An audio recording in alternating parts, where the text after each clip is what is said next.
Shalom, truth seekers. So here's an update on the Covenant Calendar Club Sundial project. We've had a lot more truth seekers practicing with sundials lately from all over the world. This is so exciting. Kansas, Michigan, Canada, Malaysia, the UK, and California. So let's see. Let's take a quick look what we got here. All right, so it looks like, I believe this sister may have been rained out this day, but I mean, it was still, there, look, cloudy. But it was still good practice, some good notes and things to learn. Need to get bigger paper. I'm not sure what she's using for it was a nail, 1.25 inches tall.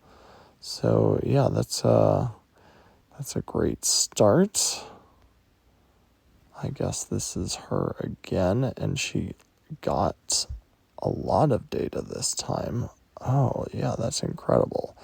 What time do we got? It says from 7:46 a.m. to 7:40 p.m. That's almost 12 hours. That is excellent. If you can do that during the equinox event, you are going to be all set. Oh, and look at that. Even, it almost looks like those first points are even saying like 6 o'clock. Wow. Yeah, that is excellent. Like the bare minimum amount of hours that I think people should be shooting for is around 9 hours bare minimum. So this is like 12 and over. It's in the early morning and late evening when you're gonna see the most hook in this shadow. And come the straight line equinox event, if you're able to collect all day like this, it's gonna be great. I do see the paper is a little bit crinkly. That's okay. I've had to deal with crinkly paper before.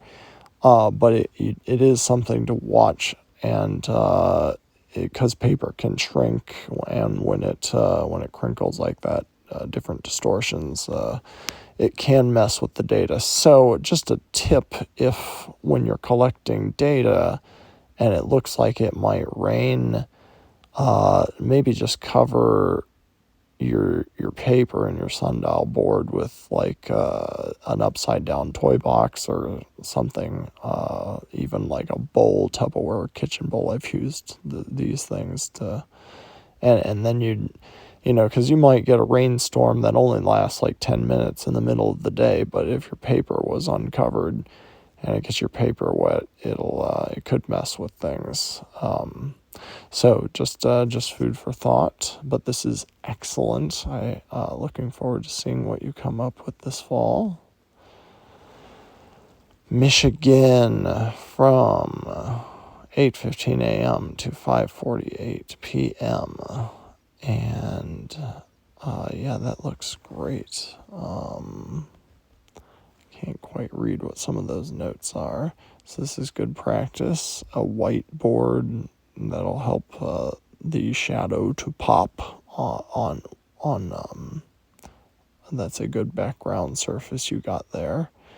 So I see you've got an arrow pointing to the tip of your nail. What time to what time? 5:45.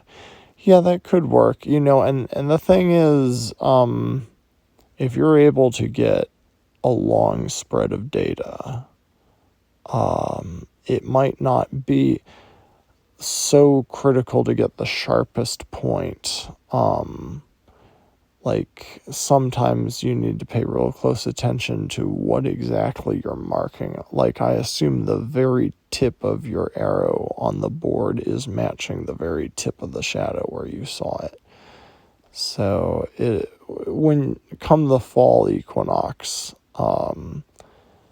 you'll be able to tell if this works. You'll be able to correlate with other truth seekers, because I think there are so many doing it this year.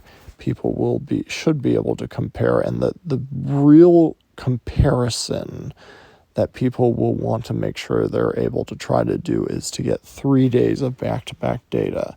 Because sometimes if they just get one day that's like the straight line, it's very possible to see what appears to be a straight line in that 3-day period. Like if you took less marks in the day, like maybe less than 8 hours of marks, or there are a couple different things that can happen that can make you think you're seeing a straight line, possibly on a day that wasn't the quote-unquote straight line. So just as food for thought, it'll be important, if at all possible, to try and collect data for 3 days around that equinox event, so you can see the curve facing one way one day, and then the straight line, and then a curve facing the opposite way the day following. That's how you confirm for sure, and you'll be able to compare with other truth seekers around the world as well. So this was, let's see, British Columbia. Yeah, this is, I don't know if I'm supposed to use names. I'll have to double check that. But this is one of the leaders of the Covenant Calendar Group, and she was so excited about this data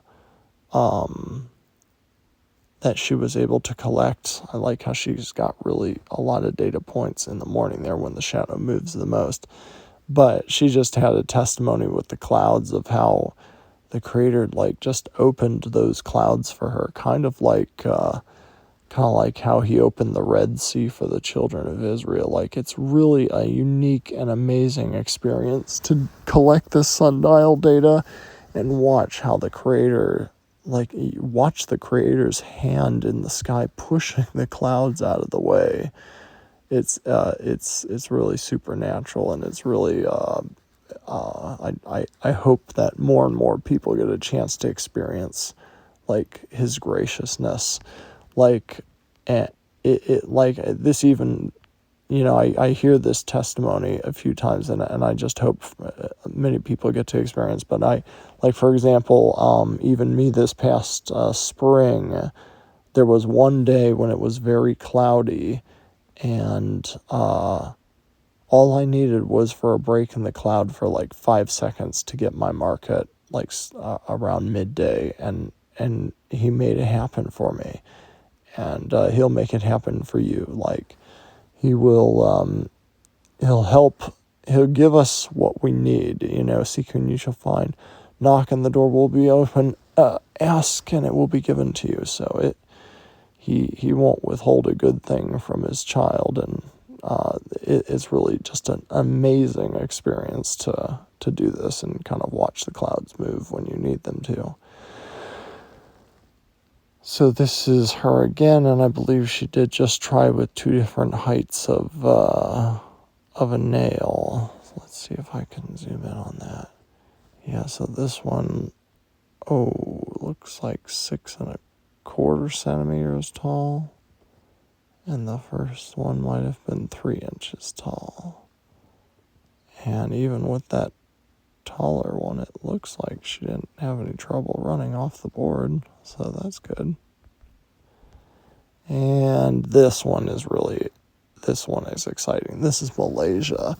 And I have prayed, I have hoped and prayed for years that someone near the equator would one day attempt to do the straight line method, sundial method, and it looks like they are going to be the ones to watch.